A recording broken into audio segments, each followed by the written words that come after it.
La peur de conduire et surtout de prendre l'autoroute. Donc ça, c'est une autre peur des plus fréquentes parmi les gens atteints d'un trouble anxieux. Je vais te donner 2 tips pour commencer à guérir de ça. Like si ça te parle et abonne-toi si tu veux une vidéo par jour pour guérir de l'angoisse. La peur de conduire, c'est clairement un des symptômes les plus handicapants.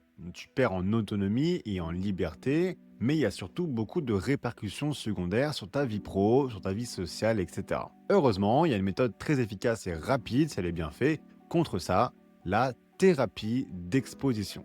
Donc pour qu'une thérapie d'exposition soit efficace, il faut qu'elle soit progressive, maintenue et organique. Penchons-nous sur le premier aspect. Tip numéro 1, entamer une thérapie d'exposition progressive. Ta thérapie d'exposition, en fait, c'est comme une échelle. Elle doit être composée d'échelons assez proches les uns des autres, sinon quoi, tu resteras bloqué à un certain niveau. Si ta thérapie d'exposition te semble trop difficile, en fait, c'est qu'elle est trop difficile. Donc utilise ta créativité pour trouver justement des étapes intermédiaires. Par exemple, si tu n'arrives vraiment pas à commencer ta thérapie d'exposition par rapport à la conduite, commence par juste t'asseoir dans ta voiture, sans même la démarrer. Donc évidemment, pour que tout ça marche, il faut que tu connaisses la base de la base, à savoir les 22 mécanismes de recherche de contrôle, certitude et réassurance. Mais retiens bien qu'aucune étape d'avancée n'est trop petite ou trop minime. Par contre, ça nous amène au deuxième point, il faut que ta thérapie d'exposition soit maintenue. C'est-à-dire que peu importe la petite décision que tu vas prendre dans ta thérapie d'exposition progressive, tu ne reviendras jamais en arrière.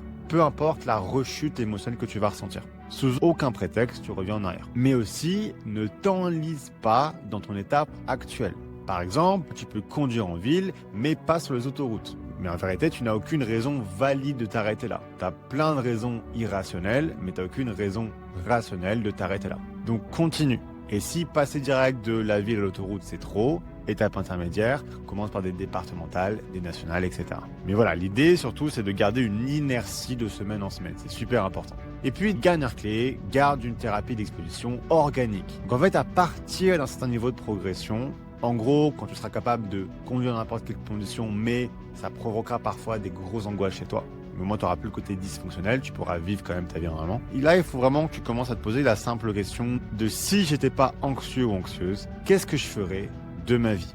Et ensuite, tu vis cette vie organiquement. Et c'est cette vie que tu veux vivre, mais que tu ne te sens pas encore capable de vivre, qui va organiquement en fait te placer des challenges, des défis, qui seront en fait ta thérapie d'exposition. Sans en fait continuer de renforcer le lien que tu fais entre ta peur et ton identité. En gros, faire une thérapie d'exposition organique comme ça te permet d'arrêter de mettre l'anxiété au premier plan dans ta vie et de lui faire gagner en importance. Et donc voilà, si tu peux mettre en place ces 3 clés dans ta thérapie d'exposition, les résultats sont inévitables. Voilà, j'espère que ça a été clair pour toi. Si tu veux faire le point ou commencer ta guérison, tout simplement, je t'invite à faire le test